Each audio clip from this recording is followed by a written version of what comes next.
दोस्तों आज की इस वीडियो में हम बात करने वाले हैं पाकिस्तानी फेमस यूट्यूबर रजब भट्ट और उनकी वाइफ ईमान के दरमियान तलाक की खबरों के बारे में, जो कि इस वक्त सोशल मीडिया पर बहुत ज्यादा वायरल हो रही हैं। बताया जा रहा है कि रजब भट्ट ने ईमान को तलाक का पहला नोटिस भेज दिया है, जिसके बाद उनके फैंस काफी सैड नजर आए। ईमान ने एक पोस्ट भी शेयर की जिसमें एक तरफ तलाक के नोटिस पर उनका हाथ और दूसरी तरफ उनके बेटे का नन्हा हाथ नजर आ रहा था। ये तस्वीर देखकर सब लोग इमोशनल हो गए। इसी दौरान एक वीडियो भी वायरल हुई जिसमें रजब भट्ट अपने फ्रेंड्स के साथ एंजॉय करते हुए और जश्न मनाते हुए नजर आए, जिस पर लोगों ने काफी तनकीद की और कहा कि ऐसे वक्त में उन्हें संजीदा होना चाहिए था।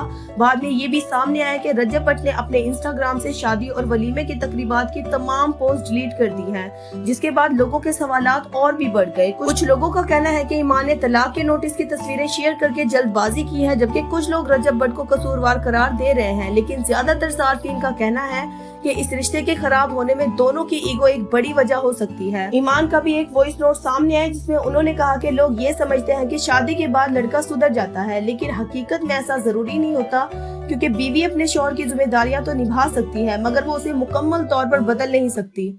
यार मेरी अब बात हो चुकी है, मैं मज़ीद ये सब बर्दाश्त नहीं कर सकती।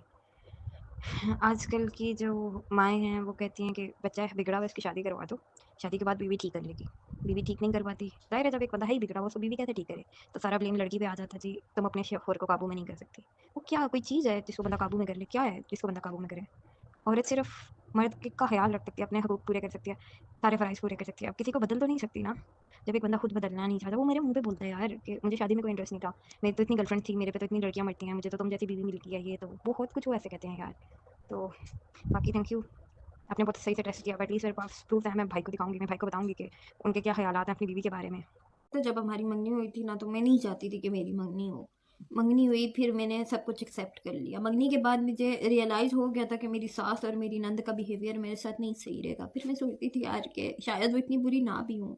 तो उसके बाद मैंने बहुत ट्राई की। जब हमारी शादी हो गई है, तो शादी के बाद भी मेरी सास और मेरी नंद का बिहेवियर मेरे साथ नहीं सही रहा। आहिस्ता आहिस्ता करके उन्होंने मेरे हस्बैंड को मेरे खिलाफ करना शुरू कर दिया, और अब ये नौबत आ गई है कि मेरा हस्बैंड और मेरी सास अपने लिए दूसरी बहू ढूंढ रही है, और हस्बैंड अपने लिए दूसरी बीवी ढूंढ रहे हैं। मैं बस ये चीज़ कंफर्म करना चाहती थी कि मेरे हस्बैंड मेरे मुंह पे अच्छे बनते हैं, या वो भी दिल में यही चाहते हैं कि उनकी शादी हो जाए। लेकिन आपकी वजह से मुझे पता चल गया कि वो भी यही चाहते हैं कि उनकी शादी हो जाए। दोस्तों डॉक्टर नबिया अली खान ने रेहान तारिक के बारे में कहा कि आखिर ये रेहान तारिक है कौन? क्या ये कोई एंकर पर्सन है जो दूसरे लोगों के घरेलू मामलात पर तबसरा करता है? ये फप्पे कुटनी औरतों वाला काम कर रहा है। तो रेहान तारिक की समझ नहीं आती, पता नहीं कोई फप्पे कुटनी का किरदार अदा कर रहा है ये रेहान तारिक। ये मतलब कौन है? एंकर पर्सन है आप कोई जर्नलिस्ट हैं, या आप कोई जो है वो खाला है मोहल्ले की, कि जिसको जो है वो परेशानी पड़ गई है और रजब भट्ट के घर जाके पहुंचकर उससे पूछ रहे हैं कि तलाक कब दे रहा है? अच्छा जी, ये मामला कब हुआ था? आपका क्या लेना देना? मैं आपके घर के मामला जब कुरेद के बैठ जाऊं कि आपकी बीवी के साथ कैसे ताल्लुकात है, आपकी शादी कब हुई, ये कौन सा तरीकेकार है? मुझे नहीं लगता कि इस तरह सोशल मीडिया पर जो है उस बात का बतंगड़ बनाना चाहिए, या रेहान तारिक को भी जो है वो ये पॉडकास्ट करना चाहिए था। व्यूज की गेम के लिए इंसान किसी भी हद तक गिर सकता है, ये मैंने मीडिया में आके जो है वो अंदाजा लगा लिया। इस पर इन्हें भी सोशल मीडिया पर तनकीद का सामना करना पड़ा।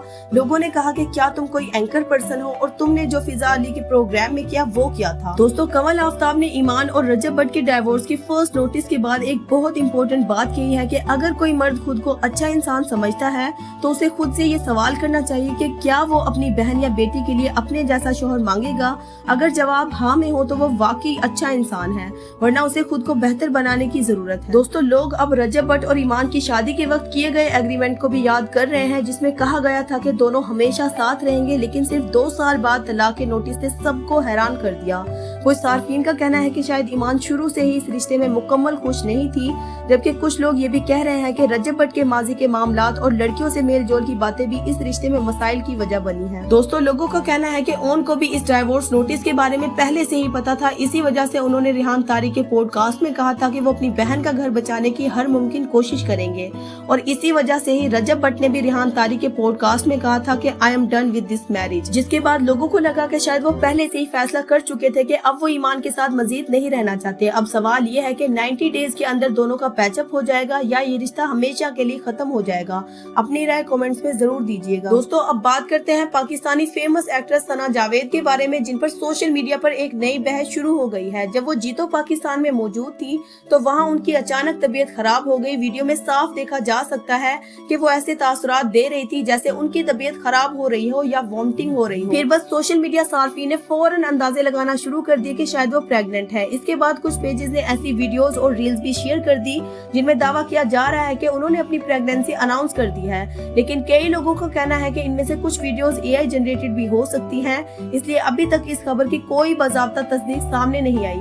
अब देखना यह है कि क्या ये खबर वाकई सच है या सिर्फ सोशल मीडिया की एक और अफवाह। दोस्तों अब बात करते हैं मायरा खान की, जो कि अपनी मूवी आग लगी बस्ती में की प्रमोशन के लिए जीतो पाकिस्तान पहुंच गई। और वो जीतो पाकिस्तान में रक्शे में बैठकर गई, यानी उन्होंने प्रॉपर शूट करवाया जैसे वो रक्शे में बैठकर जीतो पाकिस्तान गई हो।